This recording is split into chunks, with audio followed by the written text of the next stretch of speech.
Coucou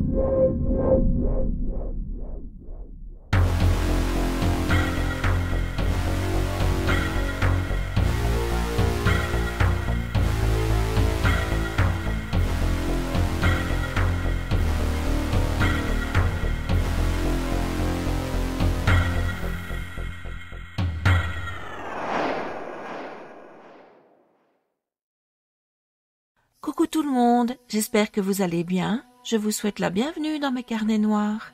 Suite à vos avis, je vous emmène en Californie, dans la région de San Francisco, sur les traces d'un tueur en série très mystérieux, dont les courriers cryptés sont censés dévoiler son identité. Cette affaire est tellement complexe que je ne pourrais pas la faire en une seule vidéo. Il y a un tel flot d'informations parfois contradictoires qu'il m'a fallu des heures et des heures de recherche. J'espère ne pas avoir fait d'erreur. Revenons à notre Zodiac.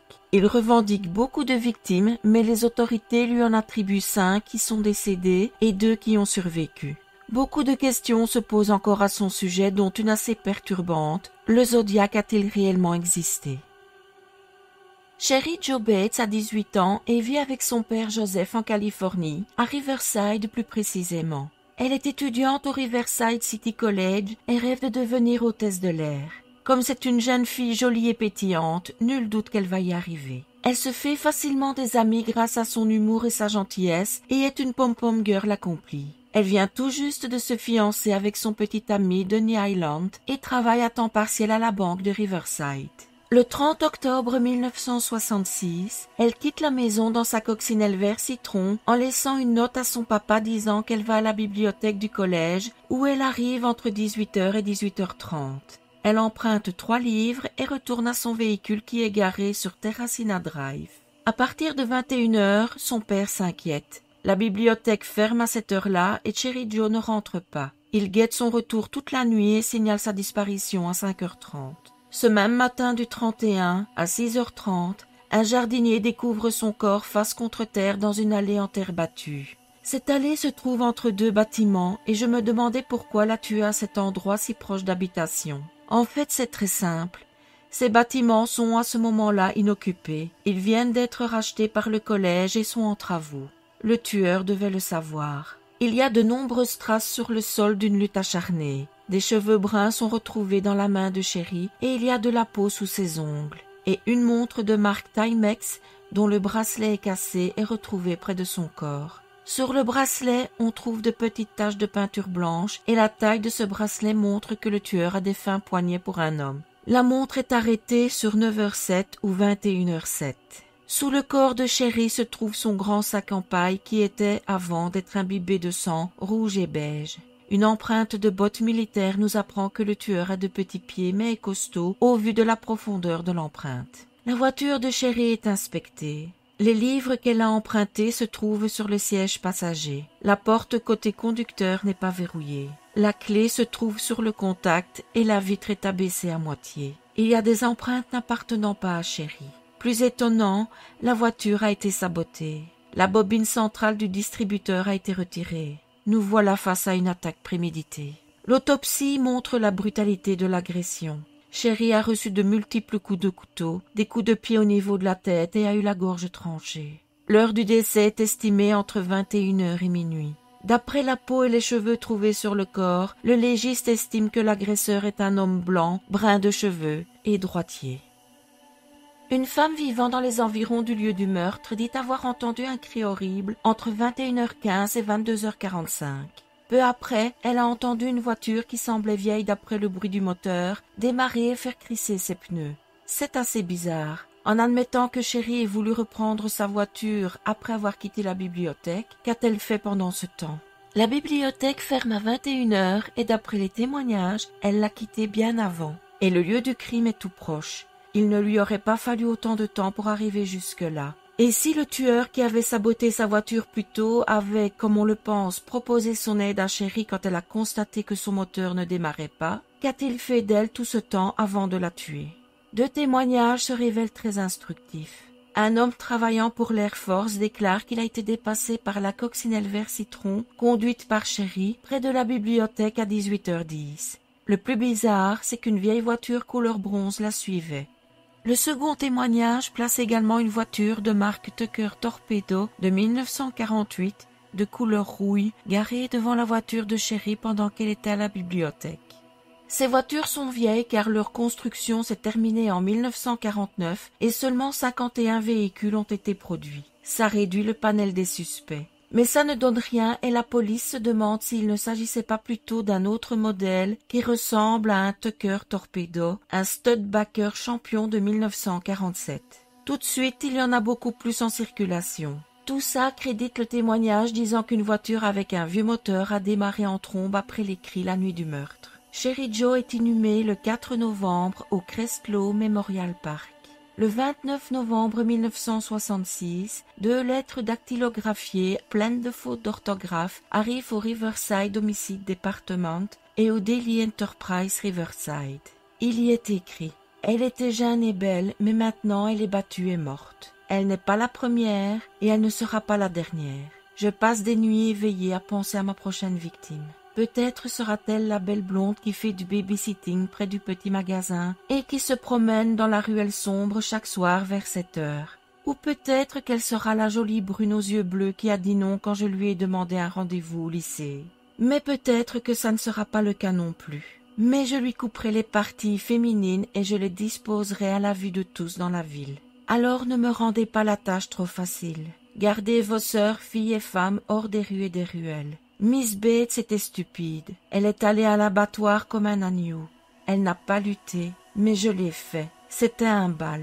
J'ai d'abord retiré le fil du milieu du distributeur. Ensuite, je l'ai attendue dans la bibliothèque et je l'ai suivie après environ 2 minutes. La batterie devait alors être presque morte. J'ai alors proposé mon aide. Elle était alors très disposée à me parler. Je lui ai dit que ma voiture était dans la rue et que je la ramènerais chez elle. Quand nous étions loin de la bibliothèque en marchant, j'ai dit qu'il était temps. Elle m'a demandé à propos de l'heure pourquoi. J'ai dit qu'il était temps pour elle de mourir. Je l'ai attrapée autour du cou avec ma main sur sa bouche et mon autre main avec un petit couteau sous sa gorge. Elle y est allée très volontiers. Sa poitrine était très chaude et ferme sous mes mains, mais une seule chose me préoccupait, lui faire payer tous les déboires qu'elle m'avait donnés au cours des années précédentes. Elle est morte durement. Elle s'est tortillée et a tremblé pendant que je l'étouffais, et ses lèvres se sont contractées. Elle a poussé un cri une fois et je lui ai donné un coup de pied à la tête pour la faire taire. Je lui ai plongé le couteau et il s'est cassé. J'ai ensuite terminé le travail en lui coupant la gorge. Je ne suis pas malade, je suis fou. Mais cela n'arrêtera pas le jeu. Cette lettre devrait être publiée pour que tous puissent la lire. Ça pourrait bien sauver cette fille dans la ruelle. Mais c'est à vous de décider. Ce sera sur votre conscience, pas la mienne. Oui, je vous ai également appelé. C'était juste un avertissement. Attention, je traque vos filles maintenant. Cette lettre ressemble bien à une confession. Le 19 décembre 1966, un employé de la bibliothèque découvre un étrange poème écrit sur le bois d'un des bureaux. Il est tellement perturbé par ce qu'il lit qu'il appelle la police. Voici ce qui est écrit. Marre de vivre, ne pas vouloir mourir. Coupé, nettoyé, si rouge, propre. Le sang giclait, coulait partout sur sa nouvelle robe. Eh bien, elle était rouge de toute façon. La vie se transforme en une mort incertaine. Elle ne mourra pas. Cette fois, quelqu'un la trouvera. Attends juste la prochaine fois. Le tout est signé de 2 initiales, R.H. Plus rien ne se passe jusqu'au 30 avril 1967 quand une main anonyme dépose 3 lettres qui sont inutilement doublement oblitérées pour qu'elles soient envoyées au père de Sherry Joe, à la police et à la presse. Celle destinée au malheureux père dit « Elle devait mourir, il y en aura plus ». Et celles qui sont arrivées à la police et à la presse disent « Bates devait mourir, il y en aura d'autres ». Ces 3 courriers ont en commun, en plus de ce qui y est écrit, une mystérieuse signature pouvant ressembler à un Z. Si personne n'est arrêté, il y a bien quelqu'un qui intéresse les autorités. Ce sont ses collègues qui ont attiré l'attention sur lui. Il s'appelle Ross Sullivan et travaille à la bibliothèque. Le gars est tellement flippant qu'aucun de ses collègues ne veut travailler seul avec lui. Il a une hygiène plus que déplorable, porte toujours les mêmes vêtements et des chaussures militaires. Il suit des cours de cryptographie, est nul en orthographe, dit devoir écrire pour éviter de faire du mal à quelqu'un et raconte qu'il a été détenu à l'hôpital d'État de Patton, une institution psychiatrique. On peut dire que le gars coche pas mal de cases. Si on ajoute le fait qu'il savait que les maisons proches de l'allée étaient vides et que Sherry n'aurait pas suivi un inconnu dans cette allée, ça fait pas mal. Après le meurtre, l'homme s'est absenté 6 jours de son travail et est ensuite revenu en pleine forme, propre avec de nouveaux vêtements. Il déménage juste après les 3 lettres envoyées à la presse, la police et le père de Sherry, et les courriers cessent. Mais la police dit qu'il a un alibi sans qu'on ne sache lequel. L'homme est mort en 1977. Officiellement, la mort de Sherry n'est pas reprise dans la liste des meurtres du Zodiac. Cependant, certains pensent qu'il s'agit là du premier crime, où il commence à envoyer du courrier pour se vanter de ses méfaits, et qu'il est celui qui serait le plus simple à résoudre. Si on trouve le tueur de Sherry, d'après eux, on trouve le Zodiac. Une récompense de 50 000 $ est toujours active pour le retrouver. David Faraday, 17 ans, et Betty Lou Jansen, 16 ans, sont 2 lycéens américains typiques qui vivent à Benicia, en Californie du Sud. Lui est un scout avec une certaine idée de la justice. Il affronte un jour un dealer pour l'empêcher de vendre son poison à des enfants. Il fait partie de l'équipe de lutte du lycée Valero, mais il n'est pas très costaud. Betty Lou est très populaire et a une âme d'artiste. C'est une excellente élève qui est première de classe. Tous les deux sont très croyants. Ils se rencontrent un peu par hasard pendant une réception religieuse pour jeunes et c'est le coup de foudre. Mais un autre garçon a des vues sur Betty Lou et se dispute avec David. Betty s'en moque, c'est David qu'elle choisit. Le 20 décembre 1968, une semaine après leur rencontre, est un jour important, celui de leur premier rendez-vous. Betty présente David qui arrive à 20h à ses parents, car il n'est pas question pour eux de laisser partir leur fille avec un inconnu, d'autant plus que c'est son premier petit ami. David leur fait bonne impression et voilà nos amoureux partis pour leur soirée. Au programme, une fête de Noël au lycée Hogan tout proche et retour pour 23h à la maison de Betty. La fête se termine à 22h et nos amoureux montent ensuite dans la voiture de David, un break Rambler de 1960, pour se rendre sur un chemin de terre le long de Lake Herman Road, qui est réputé pour les amoureux qui cherchent un peu d'intimité. Il est vrai que de nuit, c'est un coin très tranquille, un peu à l'écart de la route. Le seul bâtiment proche est une station de pompage où il n'y a personne à cette heure. À 23h20, Stella Borge, qui vient de quitter son ranch, découvre les corps de Betty et de David. Elle se rend à Benicia pour avertir la police. Elle déclare « Aucune voiture ne roulait dans les 2 sens alors que j'étais sur la route. Lorsque je suis arrivée sur les lieux, mes phares ont repéré la voiture et j'ai observé un garçon, et il avait l'air d'être tombé par la porte ouverte. La jeune fille était allongée sur le côté face à la route. Elle portait une robe violette et avait l'air bien habillée. Je n'ai vu qu'une seule voiture sur les lieux. Elle ressemblait à un Rambler de couleur grisâtre. Il y avait une grille chromée sur le dessus. J'ai parcouru 60 ou 70 miles à l'heure la route vers Benicia pour signaler l'incident. Lorsque j'ai vu une voiture de police, j'ai klaxonné et fait clignoter mes phares pour attirer l'attention des policiers. À leur arrivée, ceux-ci sont choqués par le spectacle qui s'offre à eux. La portière du côté passager de la voiture est ouverte. David est allongé au niveau de la roue arrière droite du véhicule. Son pied la touche presque. Il est toujours vivant mais respire à peine. Il a une blessure sur le côté gauche de la tête, à l'arrière de l'oreille. Sa bague de classe a presque été retirée de son doigt mais pas volée. Betty Lou est retrouvée un peu plus loin. Elle a reçu 5 balles dans le dos, probablement en essayant de s'enfuir et est décédée. David est emmené en ambulance mais il est déclaré mort à son arrivée à l'hôpital de Valero à minuit 5. 10 douilles de cartouches Super X se sont retrouvées sur les lieux, dont une dans la voiture, sur le plancher du côté passager. Une balle a traversé le toit du break et une autre la vitre arrière. Pendant que les corps partent pour l'autopsie et que les 2 familles apprennent le drame qui vient de se produire, la police interroge les personnes ayant emprunté cette route au moment des faits. Homer et Peggy Ure ont fourni des informations intéressantes. Vers 23h, ils sont passés devant la station de pompage venant de la route Benicia. Leur lumière éblouissait le pare-brise du Rambler. À l'intérieur, Peggy pouvait voir le garçon, David, au volant et Betty, la tête appuyée sur son épaule.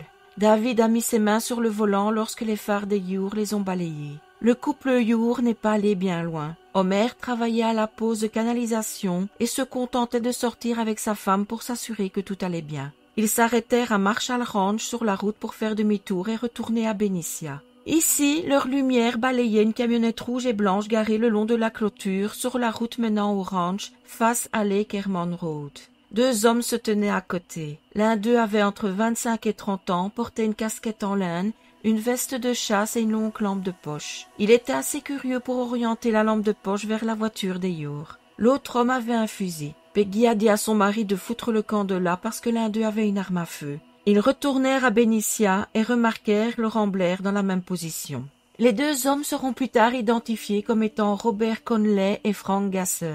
Ils étaient à la chasse aux ratons laveurs. Ils sont arrivés dans le secteur de Marshall Ranch vers 21h et sont repartis peu après 23h. Ils venaient juste de regagner leur camion lorsque les Ures sont entrés dans l'allée pour faire demi-tour. Ils ont pu se remémorer quelques événements marquants. Ils se souviennent que lorsqu'ils passèrent devant l'entrée de la station de pompage pour se rendre à leur spot de ratons laveurs à Marshall Ranch, ils ont aperçu une Impala blanche de 1959 ou 1960 avec un toit rigide, 4 portes, garée à l'entrée. Au moment précis de leur passage, un camion sortait du portail de la station de pompage. Les shérifs ont confirmé qu'il s'agissait de Bingo Wesher, qui gardait des moutons dans la partie est de la propriété. Lui aussi se souvient avoir vu l'Impala. Il a également vu passer le pick-up rouge de Gasser et Conley. Après leur rencontre avec les Yor, Conley et Gasser nous donnent des informations encore plus pertinentes. Ils sont partis et se sont dirigés vers le ranch de Gasser en direction de Benicia. Il était entre 23h05 et 23h15. Conley a signalé que le Rambler se trouvait dans une position très différente du côté sud de l'entrée de la station de pompage. Ils retournèrent tous les deux au ranch de Gasser et restaient ensemble pendant environ 1 heure. Monsieur James Owen entre ensuite en scène. Lui aussi a contacté la police. Ce soir-là, à 23h15, il était passé devant l'entrée de la station de pompage en provenance de Valero en direction de Benicia. Il a remarqué 2 voitures au niveau du branchement. L'une telle était le Break Rambler. Elle était garée là où les témoins précédents, Homer et Peggy Yor, l'avaient localisée face à l'est, et non là où Conley avait dit qu'il était garé. Une autre voiture était garée du côté passager à environ 1,50 m de lui. Il ne pouvait pas l'identifier par modèle ou par année, mais c'était une voiture sombre, ni trop grande ni compacte, avec des finitions peu chromées. Curieusement, il n'a remarqué personne dans la voiture, ni personne aux alentours. Il avait fait à peine 400 mètres lorsqu'il a entendu ce qu'il pensait être un coup de feu. Dans l'ensemble, l'enchaînement des événements montre que James Owen est passé extrêmement près du lieu de la fusillade.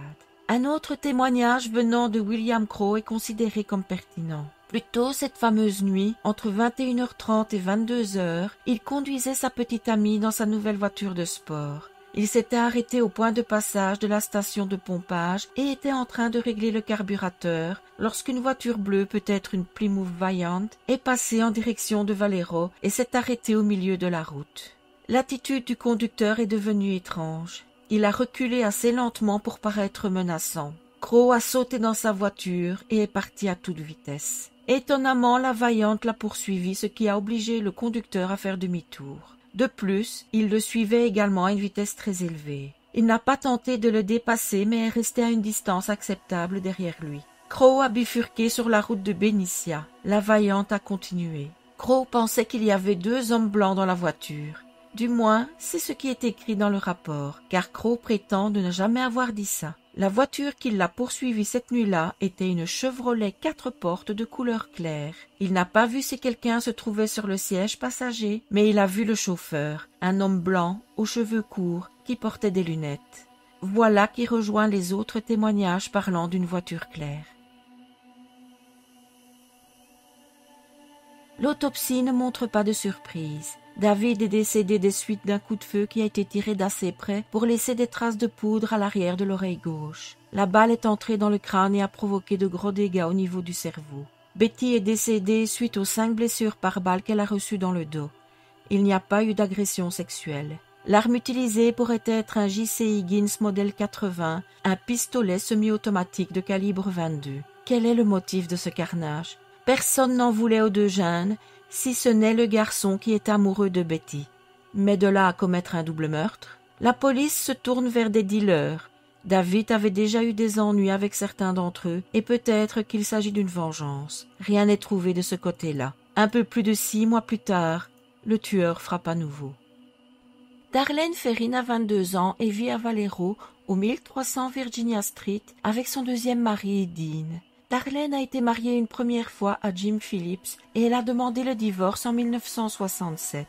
Elle travaille au restaurant Terry Waffle Shop qui est devenu depuis le Rhodes Hickory Pit. Le couple semble heureux et ils viennent d'accueillir leur premier enfant. Tout leur sourit. Mais malgré cette impression de bonheur, il y a des failles dans ce mariage. Darlene a gardé l'habitude de fréquenter d'autres hommes, en toute amitié bien sûr. Et c'est le cas le 4 juillet 1969, jour de fête nationale. Elle se retrouve avec Michael Renaud Majot, 19 ans, sur le parking de Blue Rock Springs peu avant minuit, d'où ils admirent les feux d'artifice. D'autres jeunes du coin viennent aussi sur le parking pour faire exploser des pétards avant de repartir. Darlene éteint son moteur et met de la musique. Une voiture arrive et se gare près de la voiture de Darlene. Une Chevrolet ou une Mustang. Le conducteur éteint le moteur et ses phares et il reste là immobile.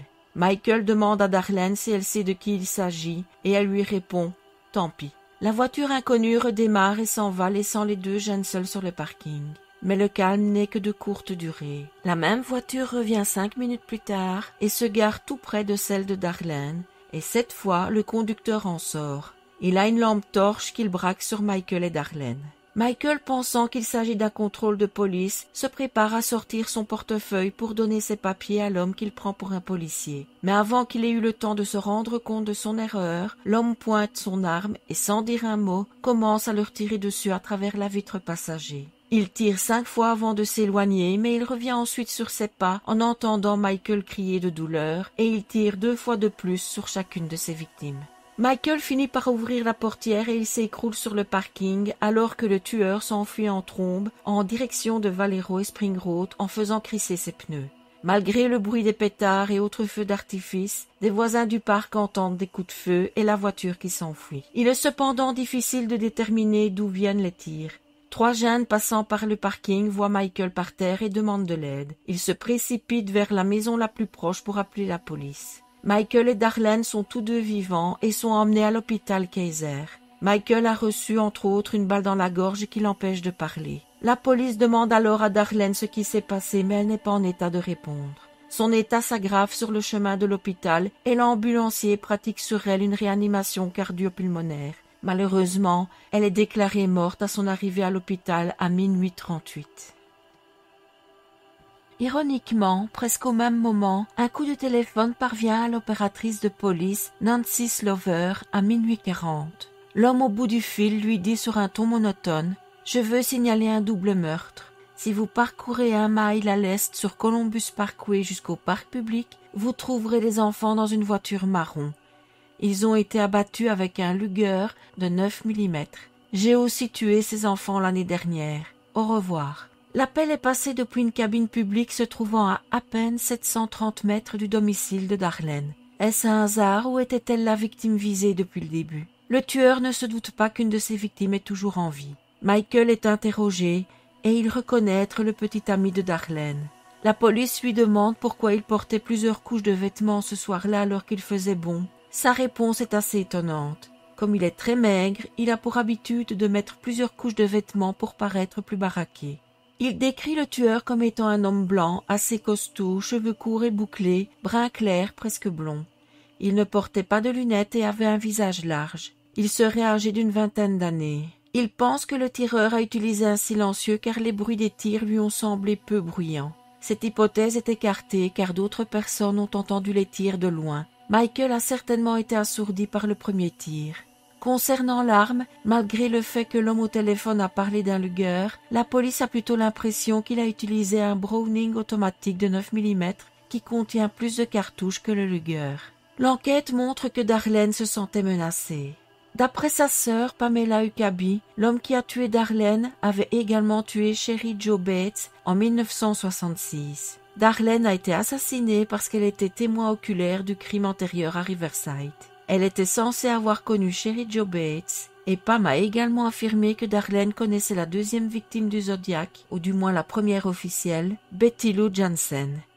Mais il n'y a aucune preuve pour prouver un tel lien. Le matin de sa mort, Darlene aurait dit à sa mère « Rappelle-toi de ce meurtre dont je t'ai parlé il y a quelques années. Eh bien, ça va être dans les journaux, demain. » Si c'est vrai, c'est très intéressant, mais encore une fois, il n'y a aucune preuve.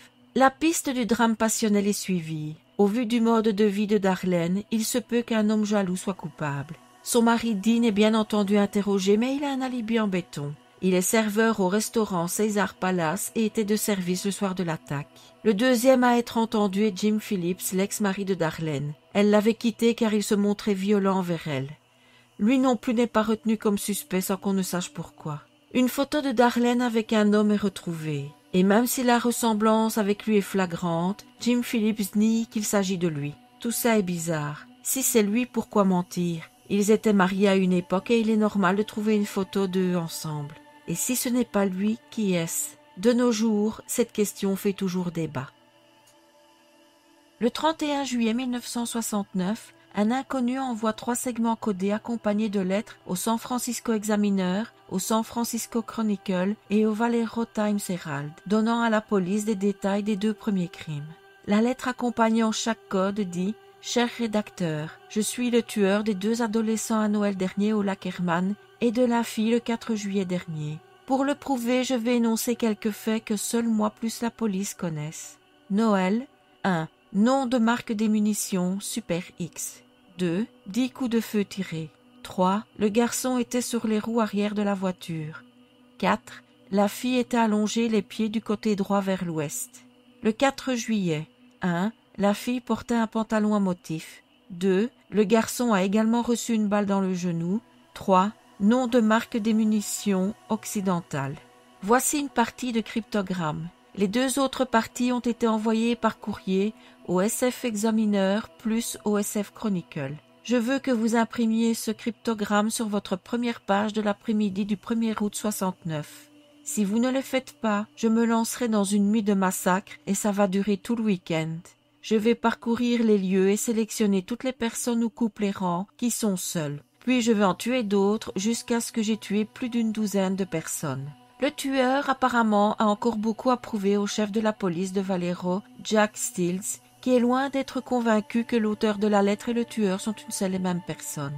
Il demande par petite annonce dans le journal interposé à l'auteur d'envoyer une nouvelle correspondance avec davantage de faits pour le prouver. Quelques jours après, le San Francisco Examiner reçoit une lettre de 3 pages sans enveloppe. Elle a certainement été remise en main propre. Voici ce qui est écrit. « Cher rédacteur, c'est le Zodiac qui parle. En réponse à votre demande de plus de détails sur les bons moments que j'ai passés à Valero, je serais très heureux de vous fournir encore plus de matériel.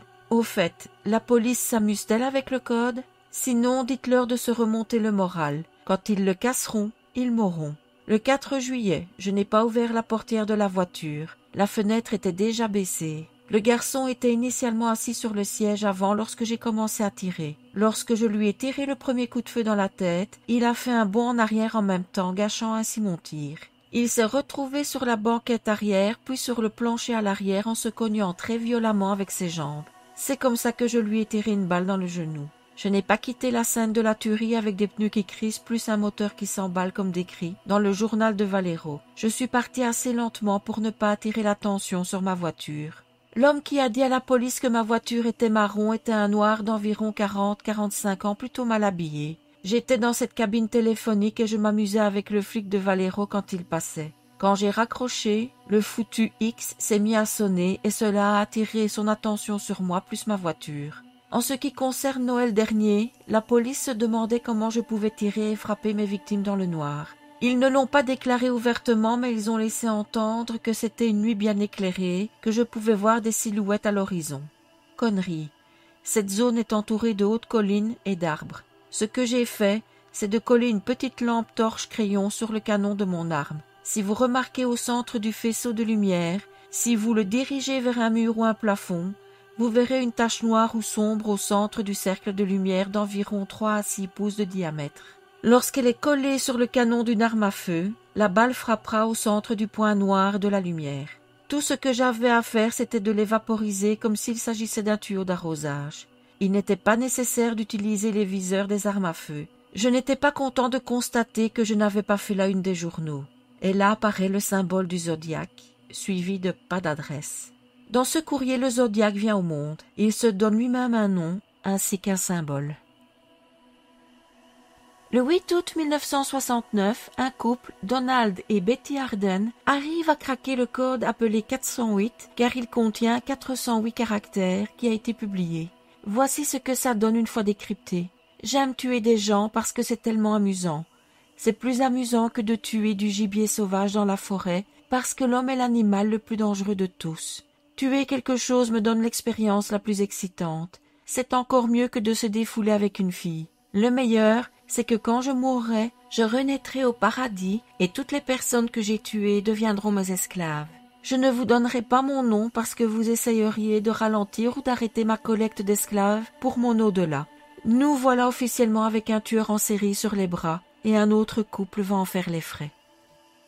Le lac Berryessa, Napa en Californie, est le spot idéal si vous voulez faire des sports nautiques ou tout simplement vous prélasser, profiter du soleil et du calme de petits îlots isolés. C'est exactement pour ça que Cecilia Ann Shepard, 22 ans, et Brian Calvin Hartnell, 20 ans, s'y trouvent ce 27 septembre 1969. Tous deux sont étudiants, elle à l'Université de Californie à Riverside et lui au Pacific Union College à Anjuin. Après s'être fait un bon pique-nique sur leur bout d'île isolée, ils se reposent en bouquinant couchés sur une couverture, la tête de Cecilia posée sur le torse de Brian. Soudain, Cecilia aperçoit un homme qui s'approche d'eux. Il est à 300 mètres du couple. Elle n'y prête pas attention. Après tout, le lac est ouvert à tout le monde. Mais en y regardant encore, elle voit l'inconnu se rapprocher de plus en plus et de plus en plus vite d'eux. Ensuite, quand elle regarde de nouveau, elle ne le voit plus. Elle en parle à Brian qui dit qu'il est sûrement parti. Mais en réalité, il s'est seulement caché derrière les arbres. Et quand il réapparaît, il porte une étrange cagoule avec un symbole dessus. Un cercle avec une croix à l'intérieur. Le symbole du zodiaque. Il a des lunettes de soleil au-dessus de sa cagoule. Pire encore, Cecilia voit qu'il a une arme. L'homme les met en joue et il donne des morceaux de corde à linge en plastique à Cecilia pour qu'elle attache Brian. Il leur raconte qu'il vient de s'évader de la prison de Deer Lodge dans le Montana et qu'il a besoin de leur voiture et d'argent pour fuir au Mexique. Le couple obtempère et Brian tente d'ouvrir le dialogue avec leur agresseur, mais en vain. L'homme vérifie les liens de Brian et les serre plus fort. Il attache Cecilia et une fois le couple couché à plat ventre sur le sol, Brian demande à l'homme si son arme est réellement chargée. L'inconnu lui montre le chargeur pour prouver qu'il est sérieux.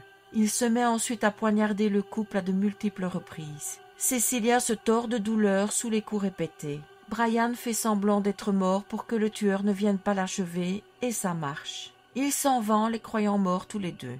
Brian parvient à se détacher et malgré ses blessures, il réussit à rejoindre la route la plus proche en rampant. Il ignore qu'un pêcheur qui a entendu leurs cris a déjà prévenu les secours. Miraculeusement, les deux victimes sont toujours en vie et sont emmenées à l'hôpital Queen of the Valley. Pendant ce transport, un coup de téléphone est passé à la police. Il provient du téléphone public du carrouage de Napa. L'appelant dit « Je veux signaler un meurtre. » Non, un double meurtre.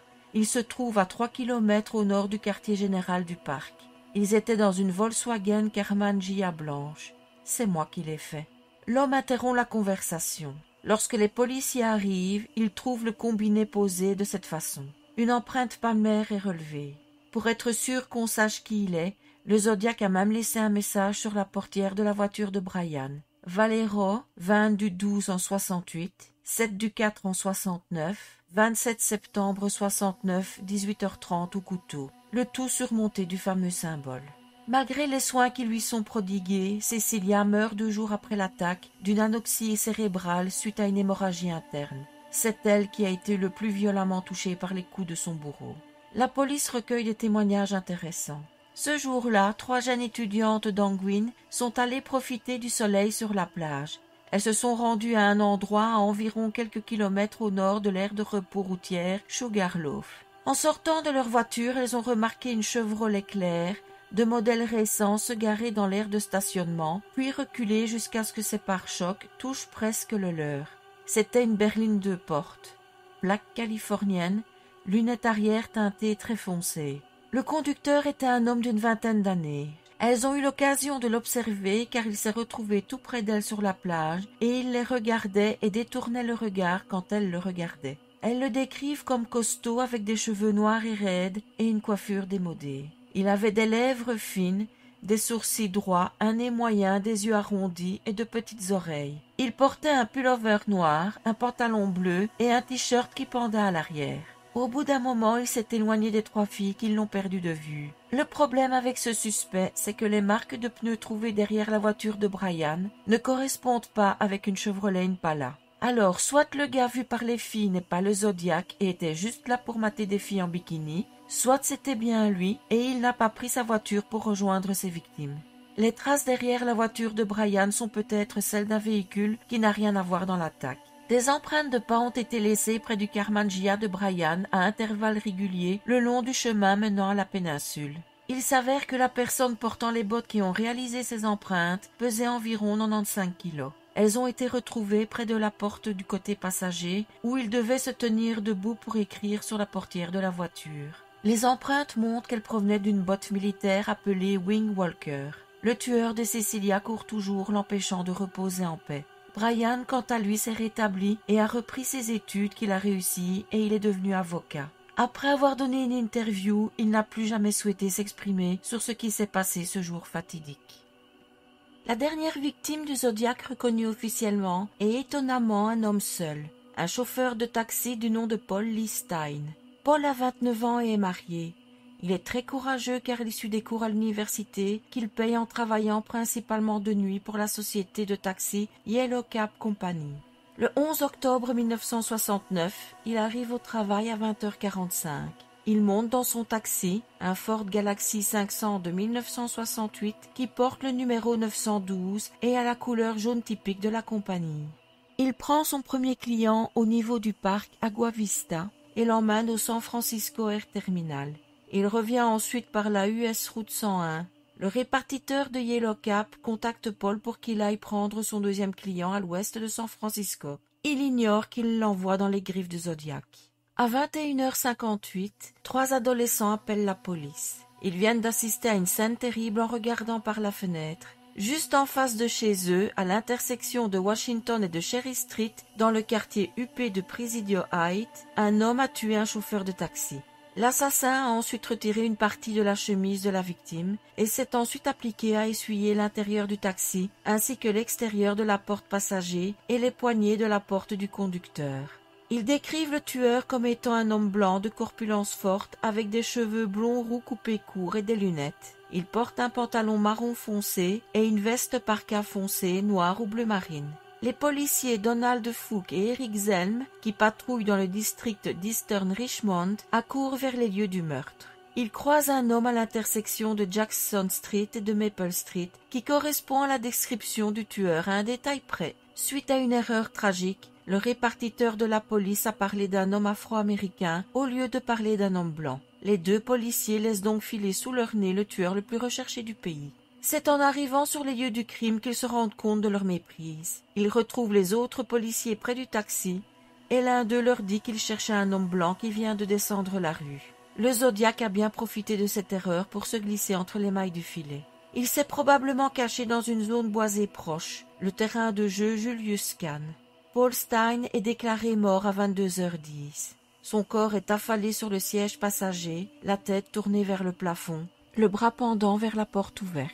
Le sang coule abondamment de sa tête. Il a reçu une balle dans la tempe droite à bout touchant. La chemise tachée de sang du chauffeur de taxi a été coupée et il en manque un gros morceau. Son abdomen est nu. En retirant le corps, les policiers ont remarqué que les clés du taxi et le portefeuille de Stein manquent. Le compteur du taxi indique $6,25. Paul Stein a certainement pris son client devant l'hôtel Westin Saint Francis à Union Square. Les 3 ados sont interrogés et disent qu'ils n'avaient entendu aucun coup de feu, mais ils avaient vu le tueur. Lorsqu'ils ont regardé dehors, ils l'ont vu sur le siège passager, mais plus au centre, avec le corps du chauffeur de taxi sur les genoux. Il fouillait dans ses poches et coupait apparemment le morceau de chemise ensanglanté. Il s'est ensuite penché du côté du conducteur et a essuyé la zone. Après, il est descendu, il a essuyé la porte du côté passager avec un chiffon blanc, a fait le tour du côté conducteur et a fait de même. Il a ensuite marché vers le nord dans la rue transversale Cherry Street qui s'arrête dans la rue suivante, Jackson Street.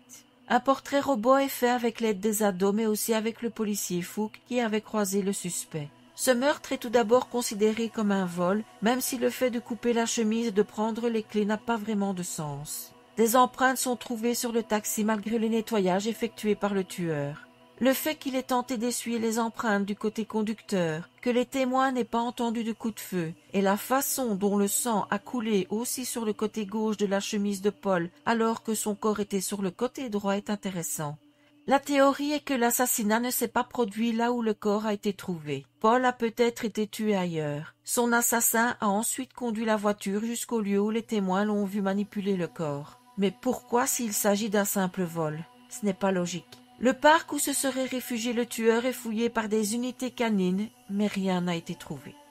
Ce sont les détectives David Toschi et Bill Armstrong qui sont chargés de l'affaire du tueur du Zodiac. Ils sont intrigués par une paire de gants en cuir noir, que vous pouvez voir en bas à droite sur cette photo des pièces à conviction, qui ont été trouvées dans le taxi, mais qui n'appartiennent pas à Paul Stine. Certaines sources disent que ces gants appartiennent à une cliente précédente qui les a oubliés dans le taxi, mais d'autres se demandent s'il ne s'agirait pas de ceux du tueur. La question n'a toujours pas trouvé de réponse. 2 jours après ce meurtre odieux, un courrier arrive au San Francisco Chronicle et met fin à la question de savoir si Paul Stine a été tué pour un simple vol. Voici ce qui est écrit. C'est le Zodiac qui parle. Je suis le meurtrier du chauffeur de taxi de Washington Street plus Maple Street hier soir. Pour le prouver, voici un morceau de sa chemise taché de sang. Je suis le même homme qui l'a fait avec les gens de la région de North Bay. La police de San Francisco aurait pu m'arrêter la nuit dernière si elle avait fouillé le parc correctement au lieu d'organiser des courses sur la route avec leur moto pour voir qui pouvait faire le plus de bruit. Les automobilistes auraient dû simplement garer leur voiture et rester assis tranquillement en attendant que je sorte de ma cachette. Les écoliers sont de belles cibles. Je pense que je démolirai un autobus scolaire un matin, tirer simplement sur le pneu avant, puis éliminer les enfants lorsqu'ils sortent. Cette lettre est effectivement accompagnée d'un morceau de chemise ensanglantée de Paul Stine. Le 22 octobre 1969, la police d'Oakland reçoit l'appel d'un homme qui prétend être le Zodiac. Il fait une demande assez particulière. Il veut qu'un avocat célèbre se présente à l'émission de Jim Dunbar, le Jim Dunbar Show. C'est l'avocat Melvin Belli qui accepte ce rendez-vous télévisé. Un inconnu l'appelle en direct et dit être le Zodiac. Il est appelé Sam durant l'émission. En résumé, Sam parle de ses maux de tête qui sont soulagés quand il tue. Dunbar et Belli lui proposent de l'aider pour le soulager et de parler au procureur pour lui éviter la peine de mort s'il se rend. Belli lui demande de se retrouver face à face, mais sans surprise, personne n'est venu au rendez-vous. Les rares personnes qui ont entendu la voix du vrai Zodiac, dont Brian Hartnell, écoutent l'enregistrement de l'émission et ne reconnaissent pas la voix du tueur. Alors je ne vais pas faire traîner le suspense, il s'agit bien d'un canular orchestré par un certain Eric Veil. Le 8 novembre, une carte postale représentant un stylo qui coule arrive au San Francisco Chronicle. Elle contient un message typique du Zodiac où il se plaint de se sentir seul et d'être ignoré. Et il n'aime pas ça du tout. Il veut qu'on parle de lui. Il dit « C'est le Zodiac qui parle. Je pensais que vous auriez besoin de bien rire avant d'avoir la mauvaise nouvelle. Vous n'aurez pas de nouvelles avant un moment encore. PS, pourriez-vous imprimer ce nouveau chiffre sur votre page d'accueil? Je me sens terriblement seul quand je suis ignoré. Tellement seul que je pourrais faire mon truc. Juillet, août, septembre, octobre, 7. Cette carte s'accompagne d'un nouveau courrier crypté appelé Z40. Le nombre de ses victimes semble augmenter. Le 9 novembre 1969, le Zodiac envoie encore un courrier doublement affranchi au San Francisco Chronicle, bien plus long cette fois, et de nouveau accompagné d'un morceau de la chemise du chauffeur de taxi. Voici ce qu'écrit notre homme qui n'a pas l'air content du travail de la police. Ici le Zodiac qui parle. Jusqu'à la fin du mois d'octobre, j'ai tué 7 personnes. Je suis devenu plutôt en colère contre la police parce qu'elle mentait à mon sujet. Je vais donc changer le mode de collecte des esclaves. Je n'en parlerai plus à personne. Quand je commettrai mes meurtres, ils ressembleront à des vols de routine, des meurtres de colère, plus quelques faux accidents, etc. La police ne m'attrapera jamais parce que j'ai été trop intelligent pour eux. 1. Je ressemble à la description seulement quand je fais mon truc. Le reste du temps, j'ai l'air complètement différent. Je ne vous dirai pas en quoi consiste ma décision quand je tue. 2. Pour l'instant, je n'ai laissé aucune empreinte digitale derrière moi, contrairement à ce que dit la police. Lors de mes meurtres, je porte des protège-doigts transparents. Il ne s'agit que de 2 couches de colle pour avion enduites sur le bout de mes doigts, assez imperceptibles et très efficaces. 3. Mes outils de mort ont été achetés par correspondance avant que l'interdiction n'entre en vigueur, sauf un. Il a été racheté par l'État. Comme vous pouvez le constater, la police n'a pas grand-chose à faire. Si vous vous demandez pourquoi j'essuyais le taxi, je laissais de faux indices à la police pour qu'il parcourt la ville. Comme on pourrait dire, j'ai donné aux flics un travail très dur pour les rendre heureux. J'aime aiguiller les cochons bleus. Hé, cochon bleu, j'étais dans le parc. Tu utilisais des camions de pompiers pour masquer le bruit de tes voitures. Les chiens ne sont jamais venus à 2 pâtés de maison de moi. Ils étaient plus à l'ouest. Il n'y avait que 2 groupes de stationnement à environ 10 minutes d'intervalle, puis les motos sont passées à environ 150 pieds allant du sud au nord-ouest. PS2. Les flics ont fait une gaffe environ 3 minutes après que j'ai quitté le taxi. Je descendais la colline jusqu'au parc quand cette voiture de police s'est arrêtée. L'un d'eux m'a appelé, m'a demandé si j'avais vu quelqu'un se comporter de manière suspecte ou étrange au cours des 5 à 10 dernières minutes. J'ai dit oui. Il y avait cet homme qui courait en agitant un pistolet, les flics ont fait crisser leurs pneus, ont contourné le coin comme je l'ai indiqué. J'ai disparu dans le parc à un pâté de maison, à moitié pour ne plus jamais être revu. Hé, cochon, ça ne t'énerve pas de te faire frotter le nez dans tes erreurs? Si vous, les flics, pensez que je vais prendre un bus comme je l'ai dit, vous méritez d'avoir des trous dans la tête. Sur cette page, le Zodiac décrit le matériel qu'il faut pour construire sa bombe pour faire sauter le bus scolaire. Ici, il montre le schéma de construction de sa bombe. Il dit ensuite « Le système est vérifié d'un bout à l'autre lors de mes tests. Ce que vous ne savez pas, c'est si la machine de la mort est à portée de vue ou si elle est stockée dans mon sous-sol pour une utilisation future. Je pense que vous n'avez pas la main-d'œuvre pour arrêter ça en fouillant continuellement les bords de la route à la recherche de cette chose. Cela ne suffira pas de changer de route, à reprogrammer le bus, car la bombe peut être adaptée à de nouvelles conditions. Amusez-vous. Au fait, cela pourrait être plutôt compliqué si vous essayez de me bluffer. PS, assurez-vous d'imprimer la partie que j'ai marquée à la page 3 où je ferai mon truc. Pour prouver que je suis le Zodiac, demandez aux flics de Valero à propos de mon viseur électrique que j'avais l'habitude d'utiliser pour commencer ma collecte d'esclaves. Un vrai poète, cet homme. Pour éviter un vent de panique, le passage sur l'attaque du bus scolaire n'a pas été publié tout de suite. Heureusement, aucune attaque de bus n'a jamais eu lieu.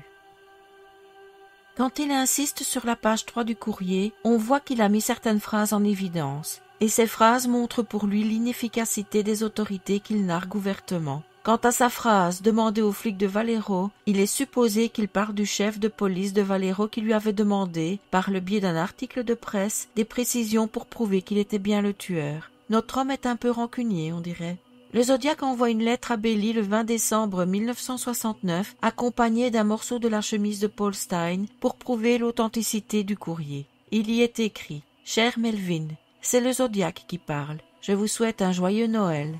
La seule chose que je vous demande, c'est ceci. S'il vous plaît, aidez-moi. Je ne peux pas demander de l'aide à cause de cette chose en moi qui ne me le permet pas. J'ai beaucoup de mal à le contrôler. J'ai peur de perdre à nouveau le contrôle et de remporter ma 9e et peut-être ma 10e victoire. S'il vous plaît, aidez-moi. Je me noie. Pour le moment, les enfants sont à l'abri de la bombe, car elle est si énorme à cacher et le mécanisme Trigger nécessite beaucoup de travail pour l'ajuster correctement. Mais si je me retiens trop longtemps du numéro 9, je perdrai tout contrôle de moi-même et je mettrai la bombe en place. S'il vous plaît, aidez-moi, je ne peux pas garder le contrôle plus longtemps.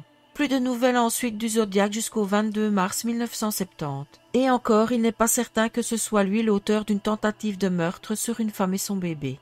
Kathleen Jones, 23 ans, se trouve en voiture avec sa petite fille Jennifer sur l'autoroute 132 dans le comté de Saint-Joachim. Soudain, une grosse voiture de couleur claire lui fait des appels de phare et klaxonne. Le conducteur accélère et entame une manœuvre de dépassement pour se retrouver à côté de la voiture de Kathleen. Il lui fait comprendre qu'une de ses roues est en train de se desserrer. Paniquée, elle s'arrête dès qu'elle le peut et le bon samaritain resserre les écrous de sa roue. Elle repart en remerciant l'inconnu. Mais peu après, la fameuse roue se détache carrément. De nouveau, l'homme apparaît et propose d'emmener Kathleen et sa fille dans la station-service la plus proche pour appeler un réparateur.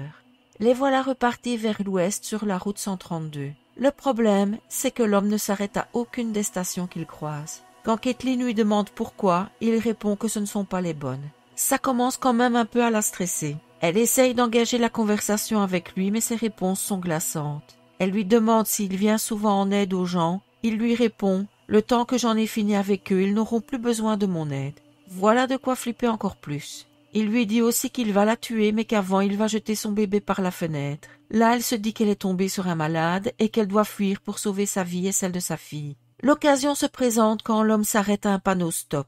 Caitlin tient fermement sa fille et saute du véhicule. Elle court à travers un champ et se cache dans le noir. L'inconnu éteint ses phares et parcourt une petite distance avant de s'arrêter. Il attend 5 minutes dans sa voiture puis redémarre et s'en va. Caitlin et sa fille sont recueillies par un autre automobiliste qui les conduit au commissariat de Patterson. Alors qu'elle attend de livrer son témoignage aux policiers, elle voit un portrait robot affiché sur le mur et s'écrie « C'est lui, c'est le gars qui m'a emmené ». Il s'agit d'un portrait robot du Zodiac. Les policiers envoyés chercher la voiture de Caitlin la découvrent à l'endroit où elle l'avait laissée, complètement carbonisée. Le kidnappeur est revenu la brûler, soit pour effacer toutes ses traces, soit de rage que sa victime lui ait échappé. Le récit de Caitlin est convaincant. Le journaliste Paul Avery, qui suit l'affaire depuis le début, publie un article sur cette histoire dans le San Francisco Chronicle. Le 20 avril 1970, le San Francisco Chronicle reçoit un nouveau courrier, comme toujours doublement affranchi, qui est adressé au rédacteur en chef. Il y est écrit « C'est le Zodiac qui parle. Au fait, avez-vous déchiffré le dernier chiffre que je vous ai envoyé? Mon nom est... » Là se trouve un code à 13 symboles. Je suis légèrement inquiet quant à la somme d'argent que vous avez sur ma tête maintenant. J'espère que vous ne pensez pas que c'est moi qui ai éliminé ce méchant bleu avec une bombe au poste de police, même si j'ai parlé de tuer des écoliers avec une bombe. Cela ne servirait tout simplement pas de s'installer sur le territoire de quelqu'un d'autre. Mais il y a plus de gloire à tuer un flic qu'un enfant, car un flic peut riposter. J'ai tué 10 personnes à ce jour. Cela aurait été beaucoup plus si mon bus piégé n'était pas un raté. J'ai été submergé par la pluie que nous avons eue il y a quelque temps. La nouvelle bombe est installée comme ça. PS, j'espère que vous vous amuserez à essayer de découvrir qui j'ai tué. Cette lettre se termine avec le symbole du Zodiac, suivi du chiffre 10, et du SFPD, suivi du chiffre 0. Le 28 avril 1970, c'est une carte avec un dragon qui a été postée à destination du Chronicle. Il y est écrit « J'espère que vous vous amuserez quand j'aurai mon blast. PS au dos. Si vous ne voulez pas que je m'éclate, vous devez faire 2 choses. 1. Parler à tout le monde de l'attentat contre le bus piégé avec tous les détails. 2. J'aimerais voir de jolis boutons Zodiac se promener en ville. Tout le monde a ses boutons comme symbole de la paix, Black Power, Melvin mange la graisse, etc. Eh bien, cela me remonterait considérablement le moral si je voyais beaucoup de gens porter mon bouton. S'il vous plaît, pas de méchants comme celui de Melvin. Merci. À peine 2 jours plus tard, il envoie une lettre contenant un autre cryptogramme et il n'est pas content du tout. C'est le Zodiac qui parle. Je suis devenu très en colère contre les habitants de la région de la baie de San Francisco. Ils n'ont pas accédé à mon souhait de porter de jolis boutons. J'ai promis de les punir s'ils ne se conformaient pas en détruisant un bus scolaire plein. Mais maintenant que l'école est terminée pour l'été, je les ai punis d'une autre manière. J'ai tiré sur un homme assis dans une voiture garée avec un 38. Symbole du Zodiac, 12, SFPD 0. La carte couplée à ce code vous indiquera où est placée la bombe. Vous avez jusqu'à l'automne prochain pour la déterrer. Cette fois encore, d'après lui, le nombre de ses victimes a augmenté et il compare ses résultats avec ceux de la police. Il joint en effet à ce courrier une carte routière Phillips 66 de la Bay Area. La carte est annotée avec un cadran d'horloge personnalisé dessiné sur le sommet du mont Diablo dans le style du symbole du Zodiac, composé d'un 0 en haut, d'un 6 en bas, d'un chiffre 3 sur le côté droit et d'un 9 sur la gauche. Une note écrite à côté de la notation indiquait le 0. Il doit être réglé sur Mag N. Le Zodiac brille ensuite pendant quelques mois par son absence. Il sort du silence le 24 juillet 1970 en envoyant toujours au Chronicle un courrier où il reconnaît être l'auteur de l'enlèvement de Caitlin Jones et de sa fille.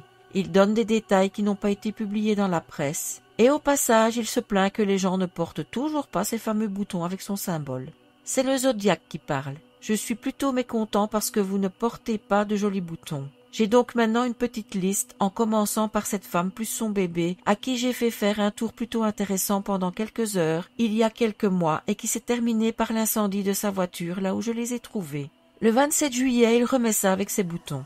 C'est le Zodiac qui parle. Étant donné que vous ne porterez pas de jolis boutons, que diriez-vous de porter de mauvais boutons, ou tout type de boutons que vous pouvez imaginer? Si vous ne portez aucun type de bouton, je torturerai mes 13 esclaves qui m'attendent au paradis. J'en attacherai certains au-dessus des fourmilières et je les regarderai crier, se contracter, se tortiller. D'autres auront des éclats de pain enfoncés sous leurs ongles, puis seront brûlés. D'autres seront placés dans des cages, nourris au bœuf salé jusqu'à ce qu'ils soient assoiffés, puis j'écouterai leurs demandes d'eau et je me moquerai d'eux. D'autres seront pendus par les pouces et brûlés vifs au soleil, puis je leur frotterai à fond la tête pour les réchauffer. D'autres je les écorcherai vifs, plus je les laisserai courir partout en criant. Et tous les joueurs de billard, je les ferai jouer dans un donjon sombre, avec des queues tordues et des chaussures tordues. Oui, je m'amuserai bien à infliger la plus délicieuse des douleurs à mes esclaves. Symbole du zodiaque, 13, SFPD 0. Cette lettre est accompagnée d'un extrait de la chanson I've Got a Little List, tirée de la comédie musicale de Mikado de Gilbert et Sullivan. Notre homme a de l'humour. Le 5 octobre 1970, le Zodiac poste une carte composée de lettres découpées dans des magazines et avec 13 trous censés représenter ses victimes. Monsieur le rédacteur, vous me détesterez mais je dois vous le dire. Le rythme n'est pas plus lent. En fait, c'est juste un gros 13e. 13. Certains se sont battus, c'était horrible. PS, on rapporte que des policiers de la police municipale se rapprochent de moi. Je suis incassable. Quel est le prix maintenant? Le 27 octobre, c'est le journaliste Paul Avery qui reçoit une carte d'Halloween assez tarabiscotée et avec une faute dans le nom du journaliste. Il est noté Averly. Il y est écrit un peu n'importe quoi, n'importe comment et n'importe où. Paradis, esclave, par le feu, par revolver, par couteau. Coucou, tu es condamné. Je le sens dans mes os, tu as mal de savoir mon nom, et donc je vais te donner un indice. Et désolé, pas de chiffres. Cette missive, en plus de menacer ouvertement le journaliste, entraîne une réaction en chaîne qui va nous ramener à la première affaire dont je vous ai parlé. Le 31 octobre, le Chronicle publie un article sur cette carte. En réponse, une lettre anonyme venant de Riverside parvient à Paul Avery. Voici ce qu'elle dit. Veuillez transmettre le contenu de cette lettre au détective en charge de l'affaire des meurtres du Zodiac. J'espère que ces informations vous aideront également, car nous aimerions tous les deux voir cette affaire résolue. Quant à moi, je souhaite rester anonyme et je sais que vous comprendrez pourquoi. Il y a quelques années, à Riverside, en Californie, une jeune fille a été assassinée, à peu près, je crois, le soir d'Halloween. Je pourrais écrire une lettre beaucoup plus longue citant les similitudes entre le cas du Zodiac et ce meurtre survenu à Riverside, mais si le service de police ne peut pas voir de telles similitudes comparatives entre ces deux cas, alors je prendrai un bateau lent vers la Chine. Je pense qu'après avoir étudié tous les faits concernant ces deux cas, si la police n'a pas déjà enquêté sur cette possibilité et n'est pas déjà au courant de l'affaire Riverside, alors quand même elle devrait peut-être se pencher sur la question. Lettres aux journaux, impressions erratiques similaires. Découvrez ces deux cas différents. Appelez le capitaine Cross au téléphone. Il sait que je n'abandonne pas. Monsieur Avery, je vous appellerai dans un futur proche. S'il vous plaît, examinez l'affaire. La police de Riverside a une mine d'informations. San Francisco aussi. Espérons qu'ils ne sont pas trop fiers pour travailler ensemble. Et s'ils le font déjà, espérons qu'il y a eu un échange d'informations. Voilà de quoi titiller la curiosité du journaliste qui se rend à Riverside pour voir de quoi il retourne. Il apprend que le tueur de Sherry Joe Bates a envoyé des lettres et découvre également le poème macabre laissé sur le bureau. Il provoque une réunion entre les détectives des différents endroits où le Zodiac a frappé pour établir un éventuel lien avec le meurtre de Sherry. Selon Bill Armstrong, c'est bien le Zodiac qui a commis ce crime. Une experte en écriture compare des courriers du Zodiac avec la lettre et le poème de Riverside et estime que c'est la même main qui les a écrites. Cependant, les détectives de Riverside ne sont pas convaincus. Il y a selon eux de grandes différences dans le mode opératoire. Le nombre de coups de couteau reçus par Sherry fait penser à un crime passionnel. Le tueur de Sherry ne l'a pas tuée tout de suite mais a passé du temps avec elle avant de la poignarder. Rien à voir avec l'assassin organisé qui utilise une arme de poing avec une lampe scotchée dessus. Quoi qu'il en soit, Paul Avery publie un article sur cette connexion possible. Étonnamment, le Zodiac ne sort du silence que le 13 mars 1971. Et encore plus étonnant, il change de journal. Sa lettre est cette fois envoyée au Los Angeles Times. D'après le cachet sur l'enveloppe, elle a été postée de la ville de Pleasanton, ce qui est aussi une première. Dans ce courrier, il semble avouer le meurtre de Sherry. C'est le Zodiac qui parle. Comme je l'ai toujours dit, je suis à l'épreuve du crack. Si les Blue Meanies veulent un jour m'attraper, il ferait mieux de se débarrasser de leur gros cul et de faire quelque chose. parce que plus il tripote, plus je collecterai d'esclaves pour mon après-vie. Je dois leur reconnaître le mérite d'être tombé sur mes activités au bord de la rivière. Mais ils ne trouvent que les plus faciles. Il y en a beaucoup plus là-bas. La raison pour laquelle j'écris au Times est la suivante. Ils ne m'enterrent pas dans les dernières pages comme certains. SFPD 0, symbole du zodiaque 17+. Le 22 mars 1971 arrive une carte pour le journaliste Avery. Sur l'enveloppe, le nom de Paul Avery est encore une fois mal orthographié et se transforme en Averly. Il n'y a pas de cachet de la poste car un employé a reconnu le style du zodiaque et l'a directement remise aux autorités. Sur le coin supérieur gauche, il y a un trou percé avec le symbole du zodiaque dessiné autour et le mot zodiaque est écrit au-dessus. Difficile de faire moins discret. Sur la carte elle-même, des trous ont été faits à l'aide d'une perforatrice. Elle représente le dessin d'un complexe de copropriété connu sous le nom de Sierra Club qui se trouve au bord du lac Tahoe dans le Nevada. Plusieurs petites phrases y apparaissent tapées à la machine. Victime recherchée douce, dans la neige, regard à travers les pins. Cette carte semble indiquer où trouver sa 12e victime, mais rien ne sera découvert. C'est ensuite un long silence de 3 ans, plus de lettres ni de meurtres, quand le 29 janvier 1974, le San Francisco Chronicle reçoit de nouvelles lettres du tueur. Je voyais et pensais que L'Exorciste était la meilleure comédie satirique que j'ai jamais vue. Signé cordialement vôtre. Il plongea lui-même dans les flots houleux et un écho s'éleva des tombeaux des suicidés. Mes anges boréales, mes anges boréales, mes anges boréales. PS, si je ne vois pas cette note dans votre journal, je vais faire quelque chose de méchant. Vous savez que je suis capable de le faire. Moi, 37, SFPD 0. Peu après, le 8 mai, le Zodiac exprime toujours au Chronicle son impression sur le film Badlands, inspiré des meurtres de Charles Starkweather et Caril Ann Fungate. Voici ce qu'il en pense. Messieurs, je tiens à exprimer ma consternation constante concernant votre mauvais goût plus votre manque de sympathie pour le public, comme en témoigne votre course à l'annonce pour le film Badlands, comportant le texte de présentation. En 1959, la plupart des gens tuaient le temps. Kit Ollie tuait des gens. À la lumière des événements récents, ce genre de glorification pour le meurtre ne peut être que déplorable, au mieux, non pas que la glorification de la violence n'a jamais été justifiée. Pourquoi ne pas montrer quelques inquiétudes pour la sensibilité du public? Plus, couper l'annonce. Signé un citoyen. Il ne se nomme pas Zodiac, mais il s'agit bien de son écriture. Une autre lettre est adressée au journaliste Marco Spinelli du San Francisco Chronicle que le Zodiac ne semble pas vraiment apprécier. Rédacteur en chef. Mettez Marco dans le trou de l'enfer d'où il vient. Il a un grave trouble psychologique. Il a toujours besoin de se sentir supérieur. Je vous suggère de le référer à un psy. Pendant ce temps, annulez la colonne du compte de Marco. Signez le fantôme rouge, entre parenthèses, rouge de colère. Ça, c'est dit. Le 24 avril 1978, le San Francisco Chronicle reçoit la dernière lettre reconnue comme étant écrite par le Zodiac. Elle a été écrite après la parution d'un article sur l'affaire écrit par Herb Cohen. Cher rédacteur en chef, c'est le Zodiac qui vous parle. Je suis de retour parmi vous. Dites à Herb Cohen que je suis toujours là. Je l'ai toujours été. Ce cochon de Toshi est bon, mais je suis plus malin et meilleur. Il va se fatiguer et me laisser tranquille. J'attends toujours un bon film sur moi. Qui va jouer mon rôle?